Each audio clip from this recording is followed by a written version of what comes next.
and still be doing the environmental impact, still do the democracy while you're, locking people down if it's an emergency, but you can't stop the democracy. Then there's notice and comment rulemaking. So everybody gets to read it. They have to publish their proposed rule. They have to give people 60, 30, or 90 days to comment on it. They have to respond to all those comments. So if somebody, if you're passing a mask mandate, and I own a kayak company, and I say if I make my clients wear masks, they're going to drown, you have to respond. The government has to respond, and they usually do it by saying, well, we're going to give you an exemption because you're outdoor, you're in the sun, we want you there getting healthy. But there was nothing like that. It was just everybody do it. And there was no notice of comment rulemaking. And then they go after the part 3 of the First Amendment, which is freedom of assembly. I'm making us all, social distance. And then they go after the Fifth Amendment property rights. They closed 3.3 million businesses with no due process, no just compensation. Just one guy who's been in there for 50 years saying, masks don't work 1 week, and 2 weeks later everybody put one on. And it's just completely the definition of arbitrary and capricious. Not a single scientific citation ever for 2 years. And then they went after jury trials. Here's what the 7th Amendment says. No American shall be denied the right of a trial before a jury of their peers in case their controversies exceeded $25 in value. That's it. There's no pandemic exception. And by the way, the founders knew all about pandemics. There were 2 epidemics during the Revolutionary War. There was an epidemic that decimated the armies of Virginia with malaria. And there was a smallpox epidemic that totally debilitated Benedict Arnold's army when he took Montreal. If it weren't for that epidemic, Canada would be part of the United States today because we took Montreal. But because they didn't have the manpower because of the epidemic, they had to withdraw. And between the end of the Revolution and the writing of the Constitution, there were at least 2 or 3 really serious epidemics every year. Smallpox, yellow fever in all of our cities, cholera. They killed tens of thousands of people. So the founders knew all about epidemics, but they didn't put an exemption in the Constitution.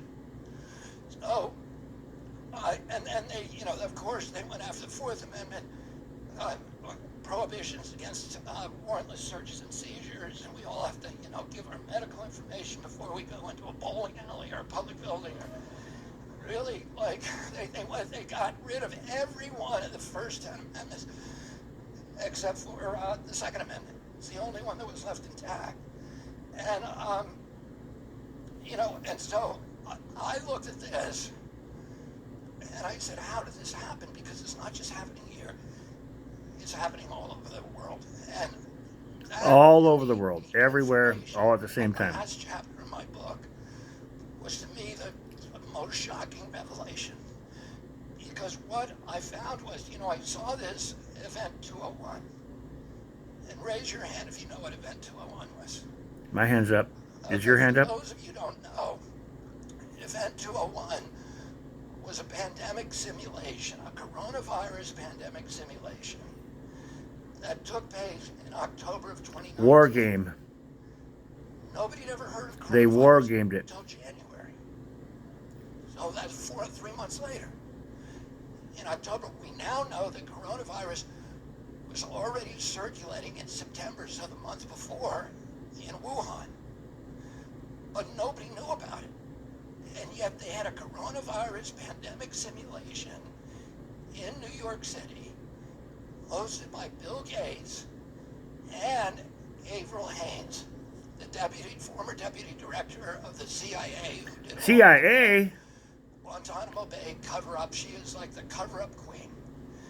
And they do a simulation. Avril Haines. There, George Gao, the head of Chinese CDC. George Gao, head of Chinese CDC. Knows the coronavirus is circulating. He is the world's coronavirus expert. He's also the head of the CDC in China.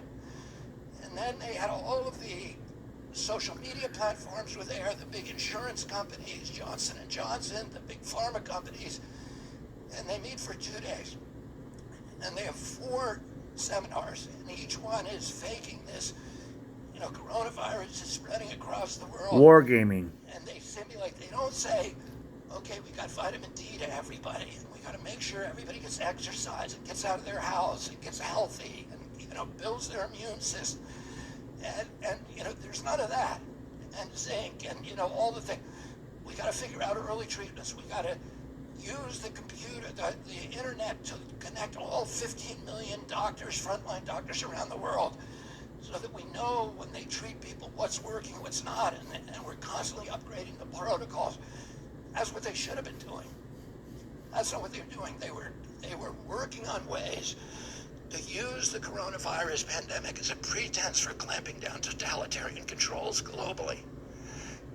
And, they talk about in some of these concentration camps and all of this stuff, but here that the last simulation on the 4th day, George Gao and Avril Haines from the CIA are talking, they have a soliloquy about The U.S. and Chinese CIA to stop people from saying this came from a lab leak. shut down the conversation. This is October of 2019. And they say, well, we got to get the social media companies to censor them and deplatform them and all this. You can go on YouTube and watch this tonight. It's called Censorship Industrial Complex. This is the 4th section of it. Oh, and people knew about that, who were looking at this like me. And from almost the beginning. But then I started doing a deep dive when I was writing the book. And I found out that was not a one-off. And I describe in that book, I found about 20 of these. They war gamed the virus 20 times around the globe. And they're all scripted by the CIA.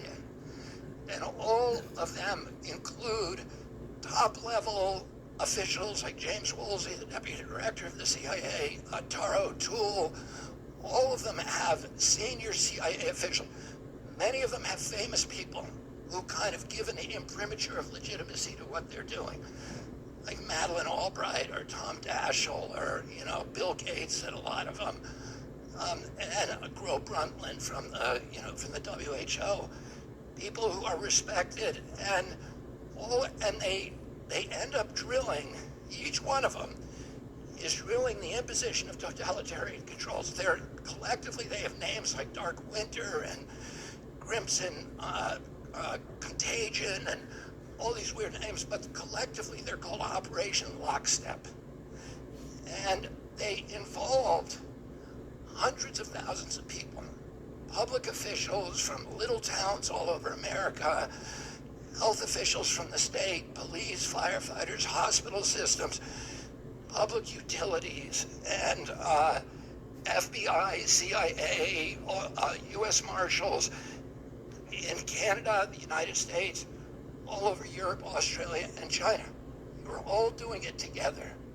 Drilling, here's what we're going to do when a pandemic comes. And a lot of these people, you can see, are surprised about what 14 different government agencies in the United States colluded looking around and saying, well, and funded the everybody else virus. thinks this is okay, so I guess this is what we do when the pandemic comes. So they drilled people in doing something that was clearly contrary to their values. But it got them all teed up to do it and do it all at once and say, this is what you do when there's a pandemic. The first thing you do is you end freedom of speech and you start gutting the Constitution. So, I look back on, in my new book, I talk about the history of the U.S. bioweapons program. And from the beginning, the CIA was running the bioweapons program. Why? Because we didn't have a bioweapons program after World War II. And the CIA's first operation was called Operation Paperclip. And it was an operation to get all the bioweapons and nuclear and chemical scientists out of Germany and Japan. They had an extensive bioweapons program. The Japanese had a horrendous program where they did live vivisections on 3,000 people. They killed them all during the operation, removing their infected organs while they were alive with no anesthesia. And these were horrible, horrible scientists. The CIA elevated them, brought them over to Fort Detrick, downloaded them, and made them the heads of hospital systems and pharmaceutical companies in Japan, and continued to work with them. And they brought all the German scientists over here. And then they did all these experiments unwittingly on the American public. They sprayed toxins in National Airport. They sprayed them in the Pentagon air conditioning system. They put poisoned water in NIH. They put light bulbs filled with bacteria that they broke on the grates and contaminated the New York City subway system. This video is now deleted from the web, on the web archive, and on Hillsdale, the regular website. But I had it already loaded into my tablet, so that's the only way we're looking at this video of RFK explaining that COVID-19 was a bioweapon. Virginia, Norfolk, Virginia, all of the seaside towns were dosed from the air, and a lot of the Midwestern cities were also dosed. All unwitting. They did 200 outdoor tests on Americans, unwitting. And they developed bioweapons that by 1969 had a nuclear equivalent. They could kill people at 29 cents per death, according to a CIA study, which they're bragging about.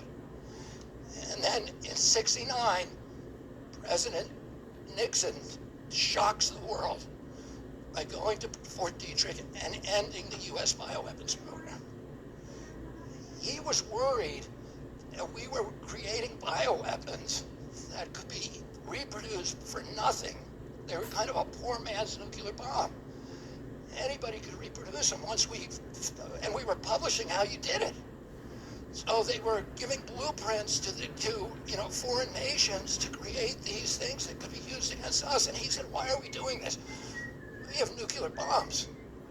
We don't need these things, and we have a monopoly on nuclear bombs. 7 nations have them.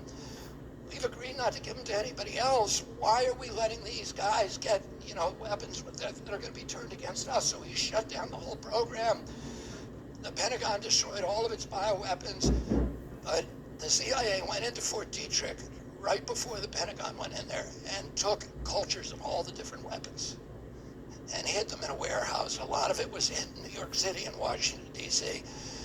And they continued. We signed the Bioweapons Treaty, which Nixon, one of the great accomplishments of Nixon, he got all the nations in the world to sign it. We signed the Geneva Convention finally after delaying it for 50 years. The CIA was breaking the law the entire time.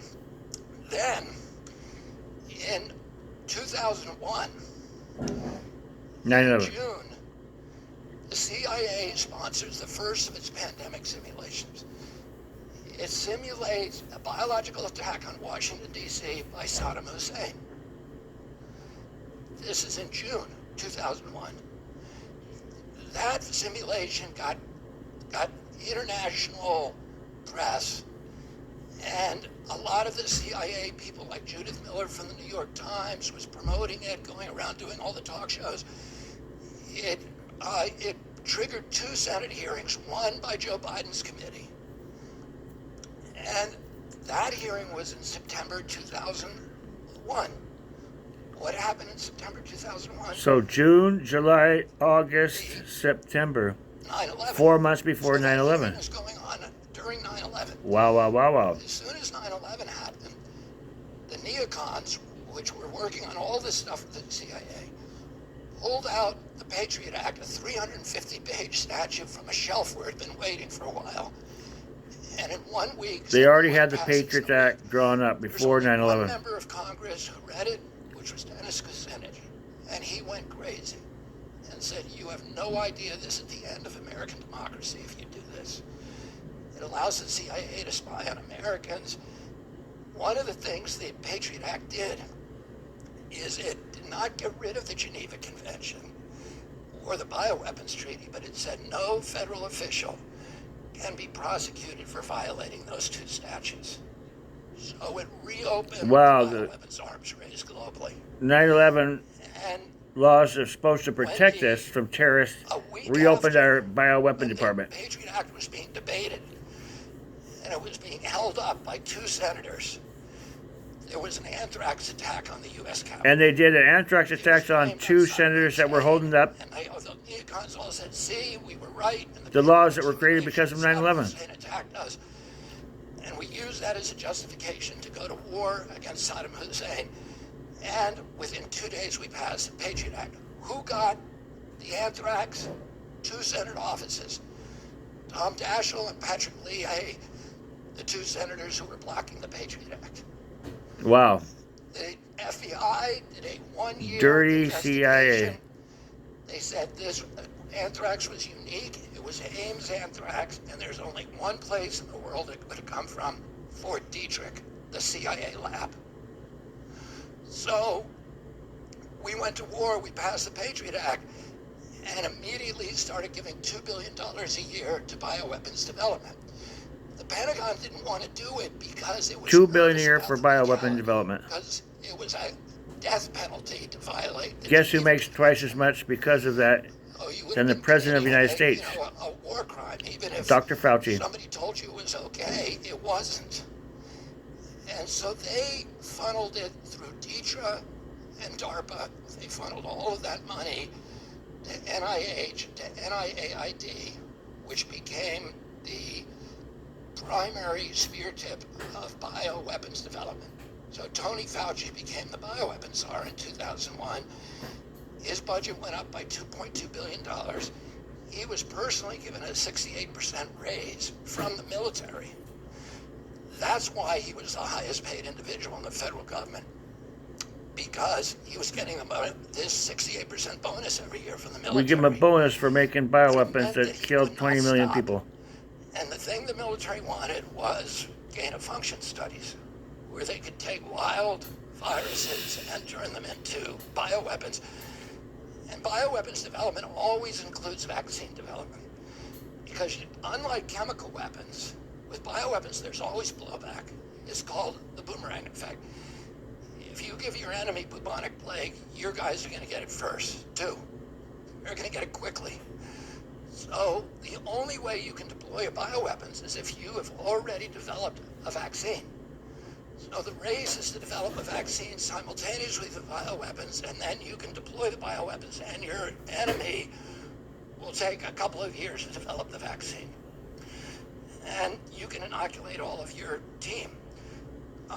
So in 2014, 3 of Tony Fauci's bugs escaped from federal labs. And their escapes were public. And it caused a huge brouhaha. There were Senate hearings, and people were immensely upset.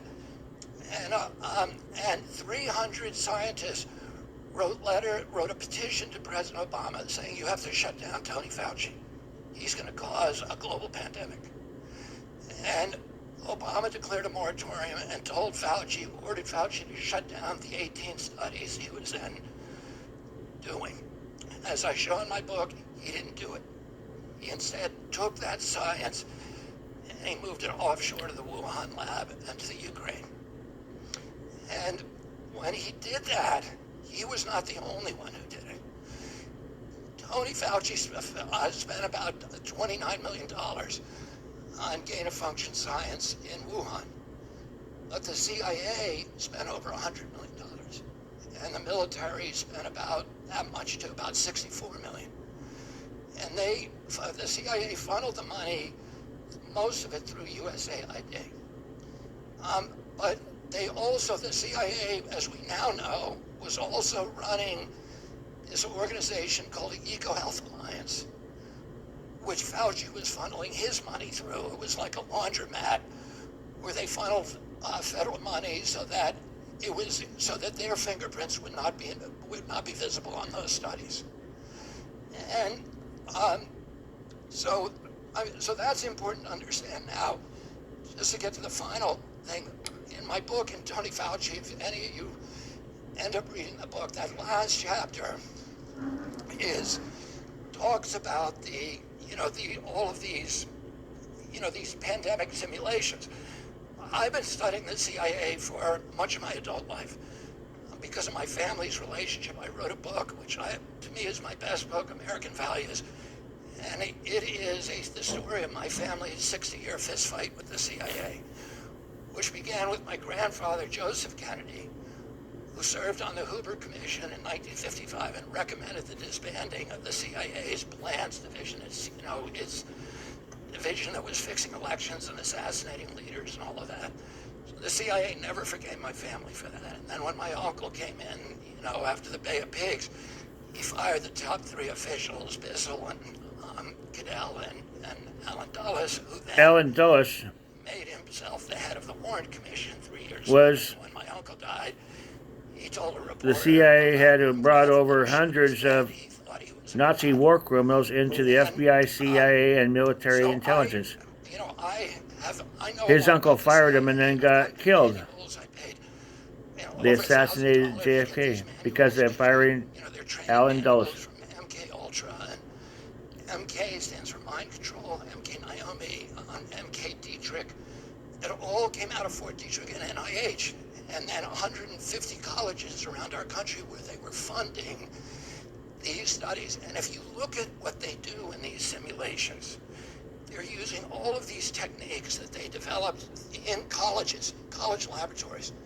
Social scientists and other scientists, medical scientists for years who were studying how do you control individual behavior but also mass behavior. How do you induce mass psychosis? How do you create Manchurian candidates? How do you do all these? They had all these colleges studying these. Mass psychosis, hypnosis. They use fear. Impose centralized foreign control on indigenous populations by coming into a country, by using propaganda, by using fear, by sowing chaos, by destroying relationships, destroying faith in institutions, driving people apart and creating chaos so they will invite in an authority who will give them peace and safety. And all of these mind control techniques are designed to accelerate. Nobody else has this video. And they deleted it from syndrome, for example. Hillsdale, if you moved it to the web archive, and they screwed up the web archive. Grateful to their captors, and they become angry at the people who criticize their captors, and they believe that the only way that they can escape this confinement is through total obedience and total compliance to their jailers. But one of the most interesting experiments was called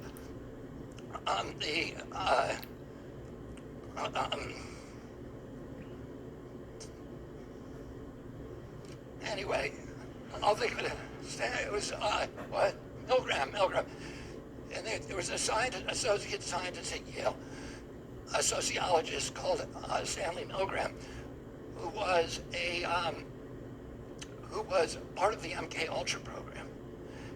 And he conducted this experiment where he recruited subjects from every walk of American life.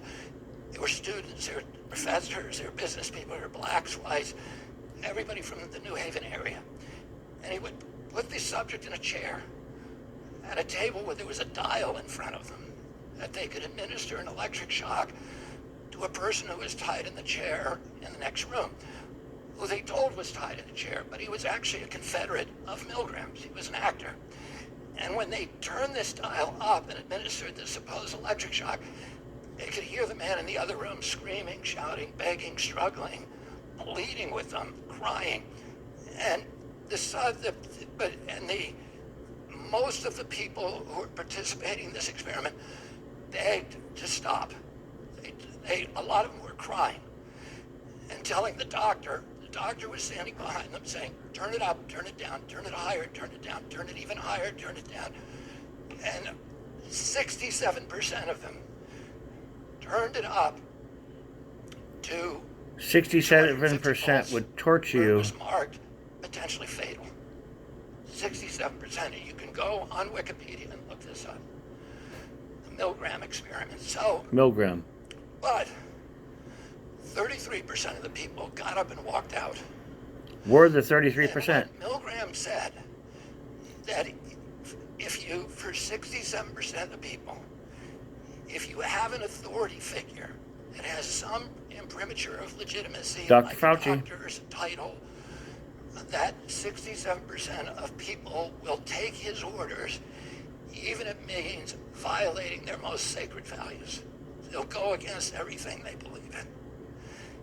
And to me, it occurred to me many times during that 2020 that we were all involved in this huge Milgram experiment, and that Anthony Fauci was, Dr. Milgram, telling us you can violate the Constitution, you can censor speech, you can close churches, you can shut businesses, you can ban jury trials, and you can, tell people what they can and can't do, and you can gaslight them and marginalize Arrest them for vilify surfing them, and, with a paddleboard, no cruelty is too great filling up for somebody who skate parks disagrees. full of sand, And what I would say to you, not letting kids go outside and exercise, stopping people from fishing off the back of their own truck in Corpus Christi and Padre Island. are the 33%. They stopped the people from visiting their own homes from San Antonio on Padre Island, their summer house. They weren't allowed to travel to their own home. Is to fight for the 67% till they wake up and till they're able to fight for themselves, to restore the freedoms that all of us believe in. And I'll leave you with 3 thoughts. One is that any power that government takes from the people, it will never return voluntarily. Number 2 rule, every power that government takes, it will ultimately abuse to the maximum extent possible. And number 3, nobody ever complied their way out of totalitarianism. The only thing we can do is resist. Thank you all very much.